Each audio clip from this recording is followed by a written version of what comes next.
Écris en commentaire, en pleurant si tu veux. Ya Rab, Firdaus al-A'la avec le prophète. Chapitre 6. Le vendredi éternel. Le jour où Allah retire lui-même les 70 000 voiles et t'appelle par ton nom. Tu vis depuis des milliards d'années dans ton palais sous le trône. Tu as tout goûté, tout vu, tout aimé. Tu as volé avec les anges, mangé avec les prophètes, embrassé tes houris jusqu'à ce que le mot désir, haine, ait plus de sens. Et pourtant, chaque jeudi soir, le jeudi du paradis, ton cœur commence à trembler. Parce que demain c'est vendredi. Et le vendredi au paradis n'est pas un jour. C'est un océan de lumière qui recommence à chaque fois. Ce jeudi-là, tu sens l'appel avant même qu'il arrive. Ton corps se met à briller plus fort. Tes vêtements changent tout seuls. Ils deviennent blancs, tissés de versets en or liquide. Ton parfum devient plus intense que le musc du trône. Tes yeux se remplissent d'une lumière que même les houris n'ont jamais vue. Rawan, ton serviteur éternel, tombe à genoux devant toi, les larmes aux yeux. Ô maître, aujourd'hui, c'est le grand vendredi. Aujourd'hui, il t'attend. Aujourd'hui, il va te parler, personnellement. Tu n'arrives plus à parler. Tu voles déjà. Tu traverses les 7 cieux en un instant. Tous les habitants du paradis volent dans la même direction.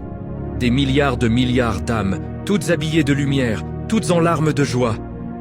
Les anges forment des rangées infinies, leurs ailes déployées comme des rideaux de perles. Vous arrivez dans la vallée du vendredi. Une vallée faite d'un seul bloc de musc blanc, plus vaste que tout ce qui existe. Au centre, le trône d'Ar-Rahman, plus haut, plus large, plus majestueux que jamais. Dessous, des chairs en or, en rubis, en émeraude, en lumière pure.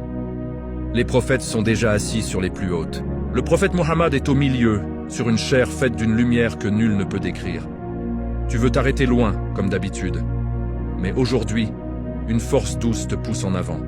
Tu passes devant les martyrs, devant les siddiqines, devant les savants, devant les hafiz du Coran. Tu arrives au premier rang, juste derrière les prophètes. Le prophète se lève, te regarde et sourit jusqu'aux larmes. Aujourd'hui, c'est ton tour. Soudain, tout devient silence. Un silence si profond que tu entends le battement de ton cœur qui n'existe plus. Puis une brise arrive.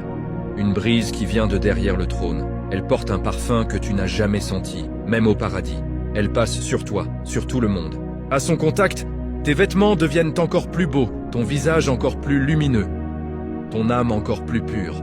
Une voix retentit, pas forte, pas douce. Elle est tout. La voix d'Allah, le Seigneur des mondes.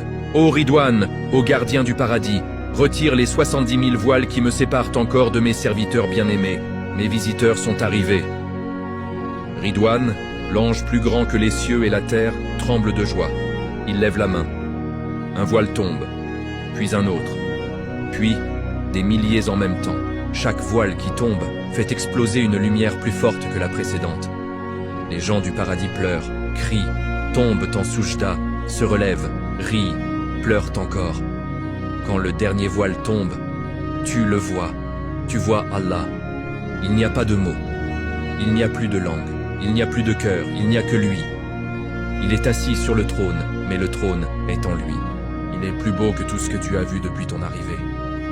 Sa lumière efface tout le reste. Tu ne vois plus les palais, plus les houris, plus les rivières, plus même le prophète. Tu ne vois que lui.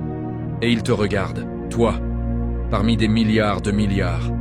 Ses yeux te trouvent, et il sourit, puis il parle. Et quand il parle, chaque mot crée un nouveau paradis dans ton âme. Ô mes serviteurs, salamun alaykoum, vous avez patienté, vous avez cru, vous m'avez aimé dans un monde où l'on ne me voyait pas. Aujourd'hui, je suis satisfait de vous. Aujourd'hui, je vous aime. Demande-moi ce que vous voulez, car aujourd'hui, je suis votre hôte, et vous êtes mes invités. Un silence. Puis des milliards de voix crient en même temps « Ar-Rida, Ar-Rida, ta satisfaction, ô notre Seigneur !» Allah rit, son rire fait trembler le trône de joie. Et il dit « Je vous ai déjà accordé ma satisfaction, je vous ai déjà pardonné, je vous ai déjà aimé avant même de créer les cieux et la terre. Mais aujourd'hui, je vous donne plus.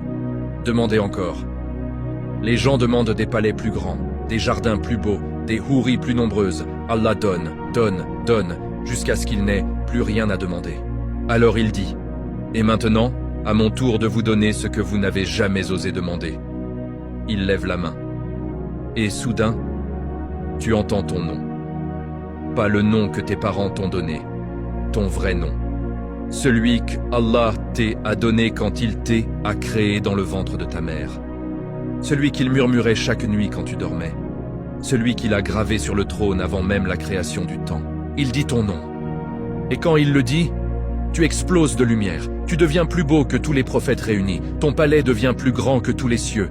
Tes houris pleurent de joie en te voyant. Et il dit, viens plus près. Tu voles. Tu passes devant le prophète qui te sourit en pleurant. Tu arrives juste sous le trône. Là où seuls Adam, Nuh, Ibrahim, Musa, Issa et Muhammad ont été avant toi. Et Allah te parle, à toi seul. Les autres n'entendent pas. C'est entre lui et toi. Il te dit tes secrets les plus profonds. Il te dit pourquoi il t'a créé. Il te dit pourquoi il t'a fait souffrir sur terre. Il te dit combien il t'aime. Il te dit, tu étais avec moi quand personne n'était avec toi. Aujourd'hui, je suis avec toi. Pour toujours.